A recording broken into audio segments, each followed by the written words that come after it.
I think that there's some biases that are conscious, some unconscious. I think that there's certain pipelines that are well established that have excluded different populations for a while, and we're working to sort of fix that.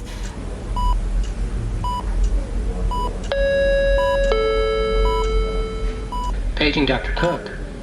Paging Dr. Cook. Dr. Cook, you're wanted in the OR. Dr. Cook, you're wanted in the OR.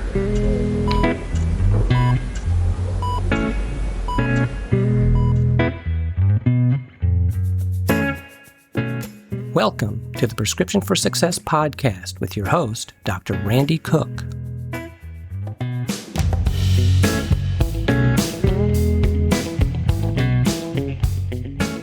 Hello, everyone, and welcome to Prescription for Success. I'm Dr. Randy Cook, your host for the podcast, which is a production of MD Coaches, providing leadership and executive coaching for physicians by physicians to overcome burnout, transition your career, develop as a leader, or whatever your goal might be. Visit MD Coaches on the web at mymdcoaches.com because you're not in this alone. My guest today is an orthopedic surgeon with a special interest in adult reconstruction. She also holds a core faculty position with Oregon Health Sciences University Orthopedic Residency Program, and she's the daughter of a former RX for Success guest, which we'll talk about as well. So let's hear my conversation with Dr. Elizabeth Lieberman.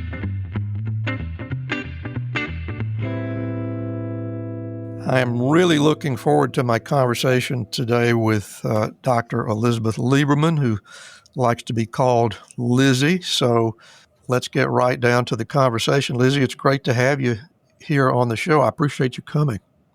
Thank you so much for having me. I'm very excited to be here. Had a lot of fun with your dad, I don't know, about 100 episodes ago, I think. And we had a really great conversation.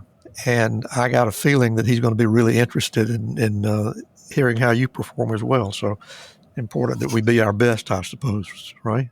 Always, yes. High expectations from him. So getting back to you, I'm gathering from looking at your CV that you actually began your life there in the Pacific Northwest. Am I right about that? You are correct. Born and raised. So there you are back in the same territory, and I'm going to be very interested in the details about why you decided to migrate in that direction. But to begin with, as we always do, I want to talk about your early life. So what was it like growing up in the Pacific Northwest, the daughter of a highly regarded urologist? Yeah, I guess I didn't realize how highly regarded he was until I got older. But yeah, I grew up here in the suburbs of Portland, Oregon. My dad, as you mentioned, currently retired, but still finds ways of practicing. I just saw he recently backed out. Yeah. He still, I think, loves urology and does a lot of volunteer work and things. Part of my upbringing was having parents who clearly enjoyed their work. So my dad was a urologist, and my mom is a lawyer who worked for Nike for most of her career and then got involved in organizations like the Boys and Girls Clubs of America. And so I had a great example of people who were very passionate about what they did for work and found great purpose in what they did. Yeah. I have an older sister as well who's now followed sort of in my mom's footsteps and is a lawyer. Oh, really? And it was just the two of us growing up here in Oregon. Well, y'all are a great pair. Yeah. All of the important professions covered right there. Obviously, I think you couldn't possibly have failed to feel a significant amount of influence from your dad, but I'm wondering if he really played a huge role in that. Did he have to encourage you, or had you had a long history of planning on medical school? No, it wasn't in my grand plan that I saw for myself. I think actually both my sister and I were slightly resistant to wanting to follow in our parents' big footsteps. So if you asked me out of high school what I wanted to do, I would have told you that I wanted to go into some kind of government or politics. when I started undergrad, I attended University of Southern California, or USC. We have to say fight on after that. Mm-hmm. But my first couple of classes, I realized really quickly that political science was not in the cards for me. Through various ways of soul searching, found my way to medicine. But early on, I think, as many kids are, I was just resistant in taking what seemed like the easy path or following in the footsteps of, I didn't want to be that cliche of, oh, your parent is an X, Y, or Z, so that's what you do as well, which these days I would say is not a cliche at all. And there's no problem with that. But when you're younger, I think you form whatever opinion you do. And that's what I thought initially. Yeah. And did I understand you to say that potential alternate for you was political science? That was my declared major when I started college. And after, like I said, a few short classes, I realized we were arguing back and forth, and I was right, obviously, but we couldn't reach an agreement with everybody that that was the case. And so I found science to be a little bit more, in some ways, more of a yes, no, right, wrong kind of answer. That makes a lot of sense. After that, medical school was in Portland, is that right? Yep. I went to Oregon Health and Science University for medical school and my residency training in orthopedics. I ask practically every guest we have on the show this question. I'm always interested to know that with that first immersion, when you first got into medical school, did you feel like you were exactly where you ought to be, or were you ever concerned or possibly even regretting your choice? What was your frame of mind? I never regretted it. I actually felt very lucky to get into medical school because I truly almost didn't. When I was applying for medical school, I got one interview at one program. I was waitlisted. I think I was number 35. There's a reason that number stands out, and I remember it now over 10 years later. But I got off of the wait list less than 2 weeks before school started. So having a seat in a medical school was such a gift for me. And again, I think it's almost lucky to have had that experience while it was chaotic. And I showed up. Fortunately, I was able to move in with my parents and somehow scrambled to find a parking lot where I had to walk half a mile to get to campus, but who cares? I had a spot. I showed up and there was a seat for me. And so I felt like I was lucky to be there. I was so grateful to be there. And I came in knowing that, or feeling sort of like an underdog, which I think really fueled me to want to prove everybody wrong almost and prove that I deserved to be there. I hear that from occasional female students. Do you think some of that comes from many, many years of being told that you belong in the kitchen or things of that nature? Yeah, I think I had a really supportive community that didn't necessarily paint a picture that there were certain things that I should or should not do. I grew up with a mom who was very successful, had a very powerful job working for Nike, which many people here in Portland do, but she was a boss, and so I never grew up thinking that there were certain things that I could or couldn't do. I had a dad who was a surgeon and encouraged me to follow in his footsteps. But I do think that women are often given advice. And one thing that I mentor students and things. And one thing that I tell them is you get to decide if advice that's given to you is something that you say, I'm going to take this and I'm going to prove you right. You put me in a position that I'm not sure I can do, but let me prove you right. You clearly think I could be here. Or you take advice and you prove people wrong. You find yourself in a situation, someone says you can't, you shouldn't. And you can say, thank you. I will prove you wrong that I should, I can, and I deserve this. That is such good advice. I was one of those who had to apply some pressure in order to get myself in medical school. And I think it goes a really long way. Again, one of my more common questions is, once you were in that seat, once you were in medical school, did you feel right then and there that you had landed in the right spot, or did it take a while to warm up to it? No, I knew that I was in the right spot. Again, going back to just undergrad, and I am thankful that I tested the waters in other subjects. So actually, I had a major in kinesiology, which is exercise science. I minored in comparative literature. I came into school thinking I wanted to study political science. I dabbled in many things. I was an athletic trainer in college, which gave me exposure to a lot of careers in the field of sports medicine. Yeah. So I felt like I was able to observe and shadow and interact with strength and conditioning coaches, dietitians and nutritionists, sports psychologists, surgeons, other doctors, athletic trainers, so I got a great idea of different careers that existed in this field that interest me.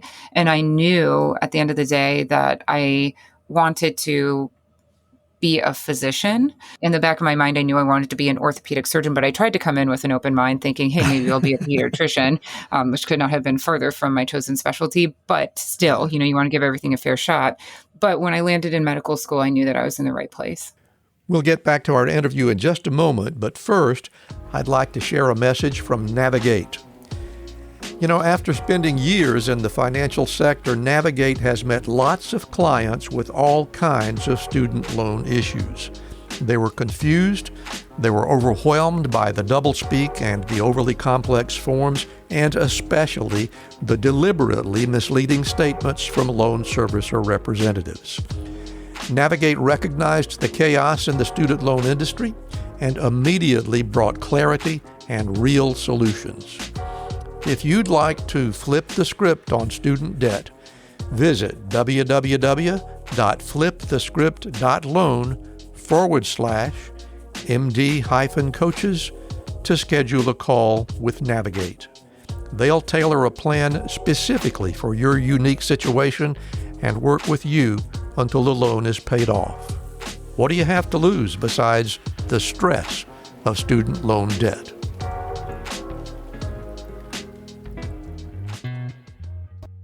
Hi, I'm Rhonda Crow, founder and CEO for MD Coaches. Here on RX for Success, we interview a lot of great medical professionals on how they grew their careers, how they overcame challenges, and how they handle day-to-day work.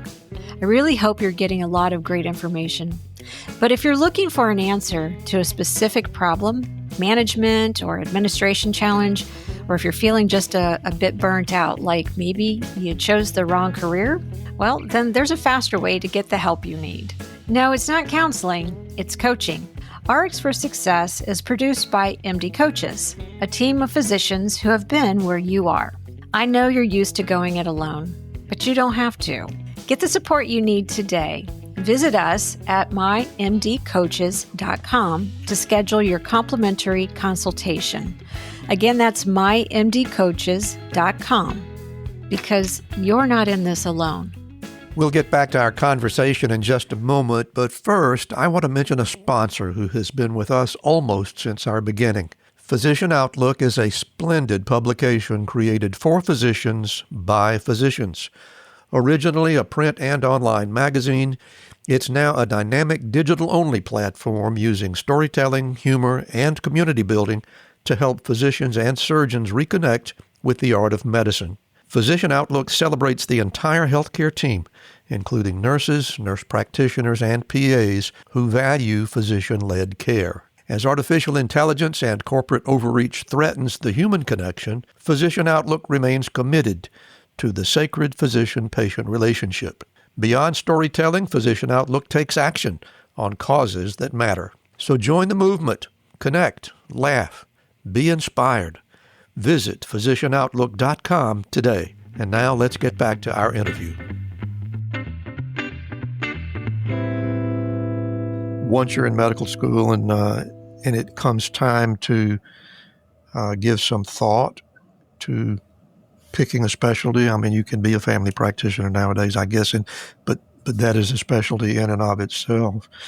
When did the orthopedic bug bite? I eased into surgical rotations. I started with a OB-GYN rotation, fell in love with the environment in the operating room. Next up was general surgery for me, and spending time doing more surgery, different types of surgery. I said, oh, actually, this is what I want to do. And then I had a third surgical rotation, which was orthopedic surgeons. And probably the second I got my hands on power tools, I said, that's it, it's done. It also felt like I had found my team. There's so many different things that go into the specialties. It's the people that you're working with, it's the subject matter that you're involved in. And there were like-minded people who were as excited about the musculoskeletal system as me.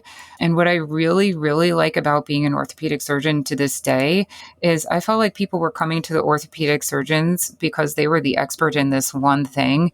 And so you get to be the person who knows the most about a little bit.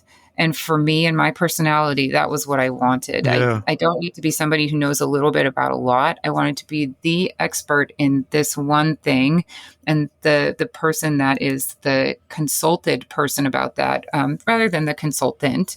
And again, I think there's different personalities that gravitate towards one thing or another. So I found that that was my team and my interest. So much wisdom in that. Another question that I have to ask, and I hope I'm not going to insult you or anyone who might be listening, but I think it is a fact, or at least it certainly was during my years of training. Of course, that was back about the time the earth cooled. But the notion of women being able to become orthopedic surgeons would have been almost unheard of during the days that I was training. I think most people are more open-minded nowadays, but I seem to spot pockets of that discrimination around here and there, and I'd like to hear what your experience is. Yeah, absolutely. This is something I love talking about. I'm actually very involved in our Women in Orthopedic Society. It's called the Ruth Jackson Orthopedic Society, and I'm in line to be president of that society one day.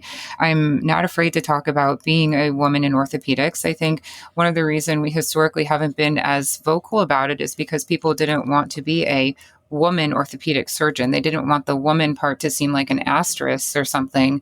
You just wanted to be an orthopedic surgeon. Yep. Now I would like to call out that I am a woman orthopedic surgeon and to share that we still have a huge disparity in our representation of men versus women, of people of color in the subspecialty. And so there's really still not a lot of diversity.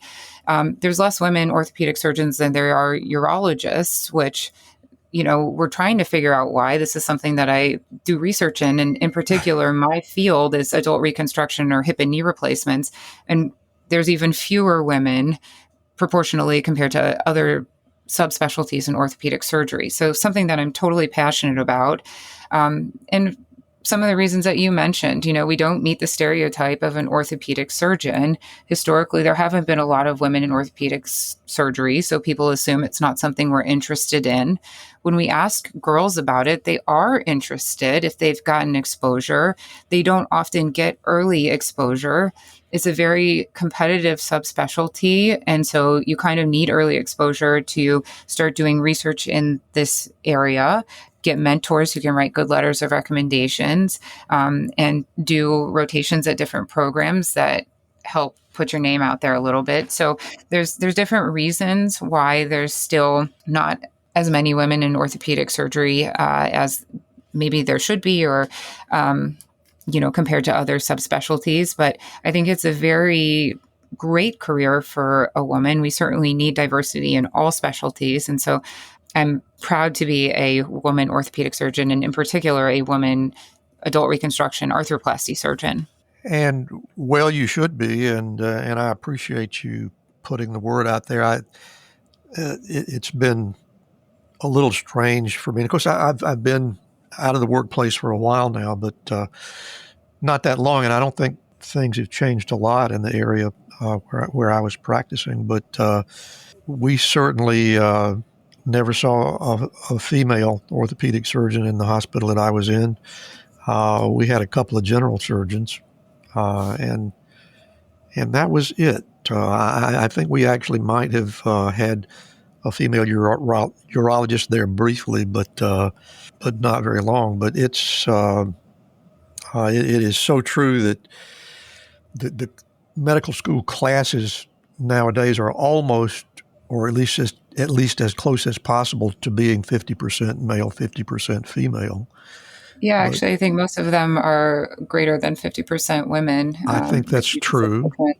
Yeah. And yet the diversity within the medical specialties has what has become sort of a predictable skew. And you're right.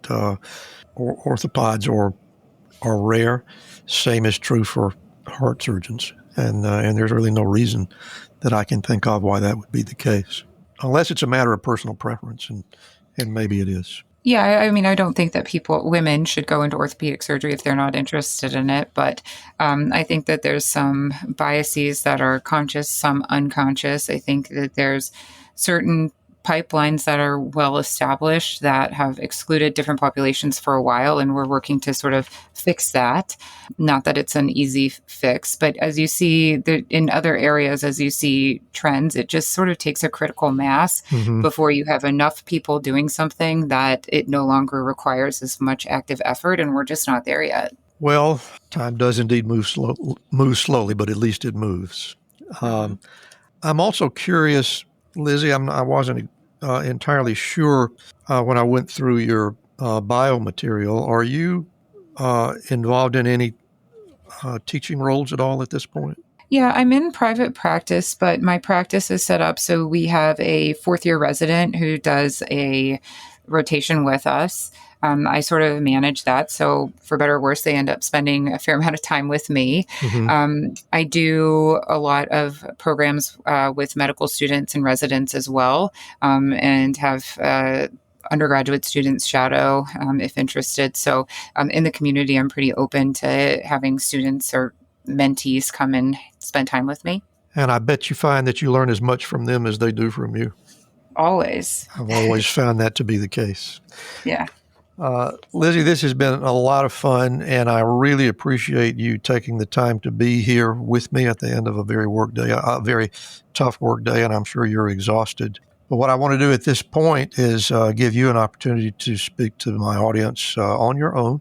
So, audience, here is Dr. Elizabeth Lieberman with her prescriptions for success. I think there's 3 different areas that I would focus on in terms of offerings for success. When it comes to personal success, one of the things that I really try to embrace is a growth mindset. There's a book by Carol Dweck that really defines this well. I think in approaching everything with the mindset that you can win or lose, but either way you'll learn, is a good way to get the most out of a situation, whether or not it goes in your favor. I think another thing that's really helped me and that I've picked up over the past couple of years is embracing feeling uncomfortable. And if you're not doing something that makes you uncomfortable, you're probably not improving. So for me, that's adopting a new surgical technique. It's attending a conference where I don't know anybody. That might not be the most comfortable situation, or doing something else that's really just outside of my comfort zone. I know that I might dread going into it, but I'm certainly going to learn. The second area would be interpersonal success. I think a lot of medicine is how you interact with your peers and colleagues, with patients, and with people outside of the field of medicine. A couple of things that have been really helpful for me is to assume good intent. I think we are in a world where a lot of times people are really within themselves thinking that people are either out to get you, or if something isn't the way that you think it should be, that it's a personal injury to you. But if you can then turn around and say, maybe they assumed something different than how I'm perceiving this, that can help you have a more positive interaction.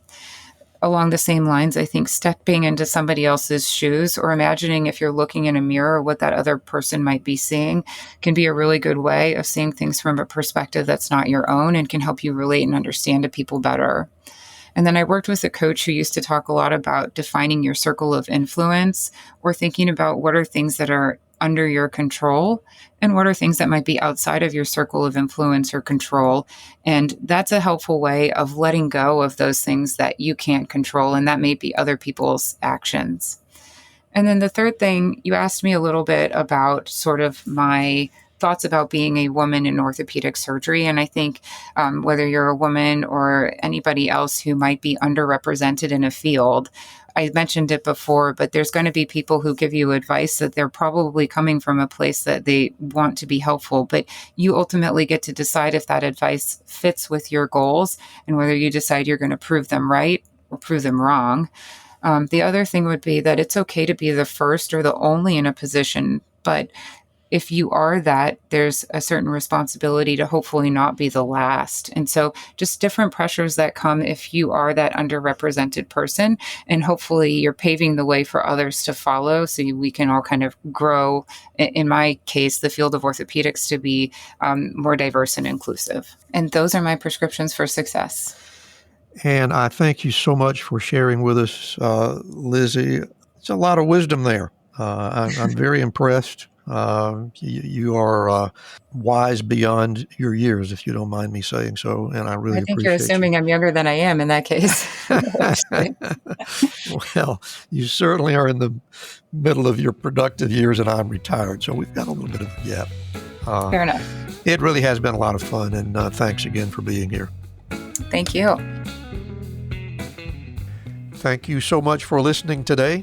If you enjoyed the show, you can help us reach more listeners by leaving a rating and a review, especially on Spotify or Apple Podcasts. And if your app doesn't have that option, just leave us an email or a voicemail through SpeakPipe at www.mymdcoaches.com/podcast. You can also help by becoming a Patreon member. That link is in the show notes. And we hope you'll also follow our companion podcast, Life-Changing Moments with Dr. Dale Waxman. Special thanks to our producer, Craig Clausen, our promotions manager, Mariana Rodabaugh, and to Ryan Jones, who created and performs our theme music. And remember, be sure to fill your prescription for success with my next episode.